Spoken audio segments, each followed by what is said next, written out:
Aux éditions Michel Lafon, une multitude de choix parmi des romans passionnants et des biographies inspirantes, des trailers palpitants et une littérature jeunesse foisonnante. Découvrez Max Perkins, un éditeur de génie de Scott Burge. Max Perkins, un éditeur de génie, est la toute première biographie qui explore la vie professionnelle et privée du plus grand éditeur américain. Scott Burge nous entraîne dans les coulisses de la création littéraire et des relations intimes entre Perkins et les plus éminents auteurs lumière littéraires du 20e siècle. Hemingway, Thomas Wolfe, Francis Scott Fitzgerald et bien d'autres.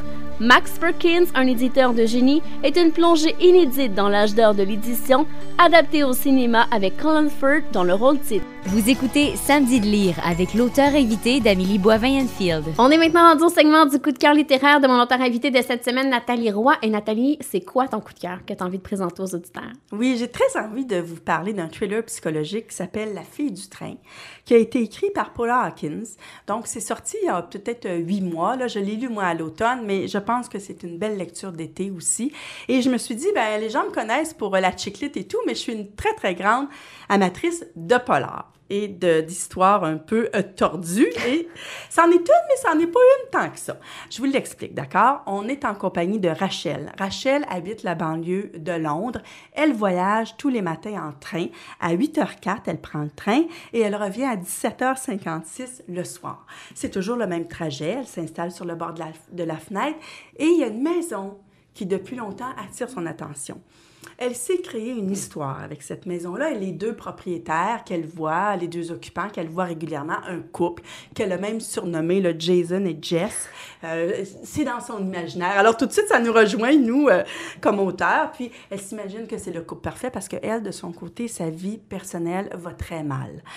Et là, je fais une petite parenthèse pour vous parler de Rachel, qui est une alcoolique, qui va même perdre son emploi, qui a perdu son mari. Et c'est ce qu'on appelle un peu un anti-héros, une anti-héroïne. Et c'est de plus en plus fréquent et je trouve ça intéressant.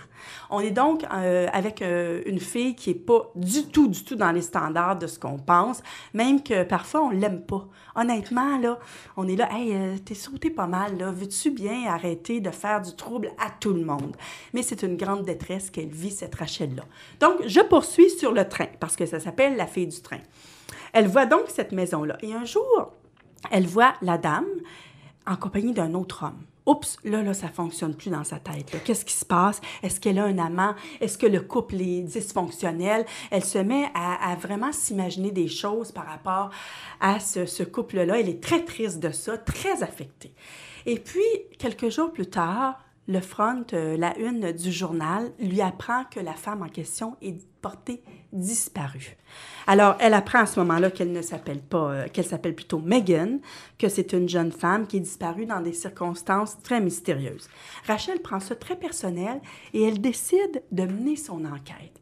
Mais mener son enquête, là, c'est pas évident parce que ça l'amène à rencontrer encore son ex-mari et sa nouvelle conjointe qui font partie un petit peu de l'histoire. Je ne vais pas trop vous dire exactement de quelle façon, mais elle va retrouver aussi son passé avec son ex-mari, son alcoolisme qui, à un moment donné, va lui faire perdre la cape complètement un soir jusqu'à ne plus se souvenir ce qui s'est passé.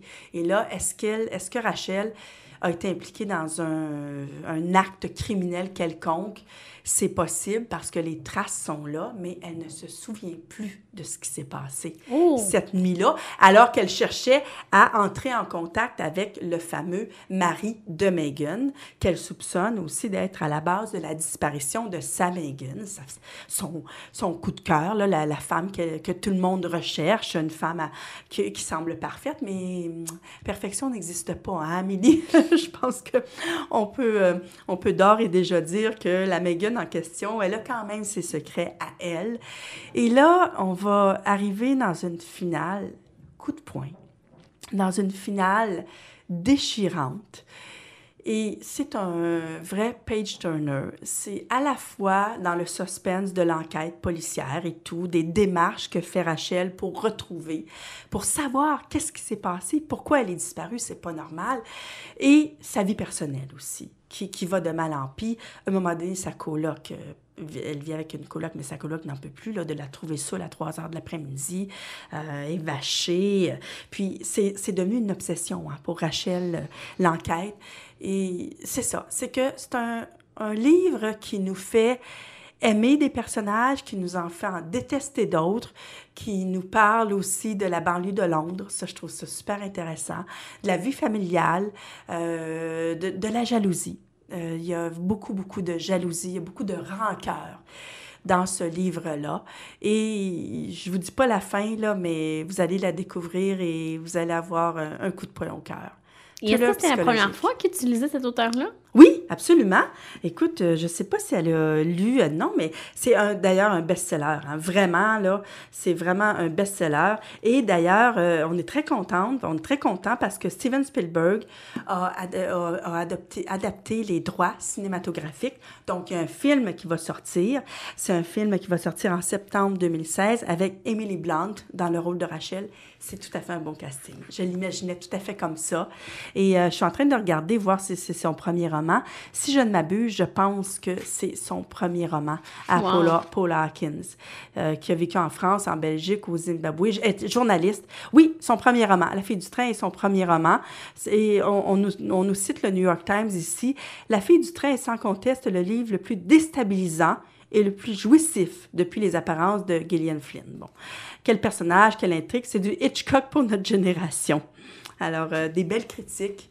Ça donne vraiment envie de le lire. Alors, c'est La fille du train de Paula Hawkins. Oui, absolument. Un livre écrit par une Anglaise et traduit dans nos librairies, un best-seller, donc assez facile à trouver, j'imagine, même si ça fait plusieurs mois que ça a été publié. Bien, merci Nathalie pour la suggestion. On s'arrête pour la chronique littéraire et on se reparle pour la conclusion de l'émission. Merci à toi.